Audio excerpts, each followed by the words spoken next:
Welcome to Chillin' 101. We hope this video helps. You begin by verifying the essentials so you waste no time. Check your game version and region, then equip the lantern and stash 3 bait units. These attract Genie Panda. Once done, open the map and place a marker on the southern bamboo grove where spawn rates climb at dawn. Move there promptly and avoid fast travel that resets nearby spawn timers. This early movement increases encounter probability by focusing spawns and keeping the zone active for scripted appearances. You now switch to active tracking. This is where patience meets precision. Toggle the scent tracker every 30 seconds to refresh directionality and distance indicators. Trackers decay, so frequent checks matter.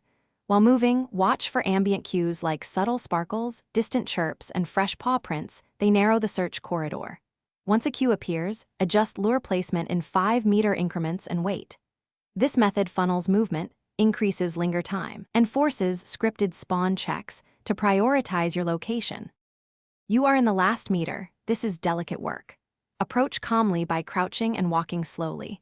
Sudden movement spooks Genie Panda and cancels the encounter. When the animal is within range, deploy the final bait, then use a net or tranquilizer within 10 seconds to secure capture. If it vanishes or never appears, reload the last checkpoint and clear nearby NPCs or pets that may steal spawns. One troubleshooting tip: if spawn fails repeatedly, wait one full in-game day before retrying to reset scripts. Thanks for watching. Consider subscribing if we helped you.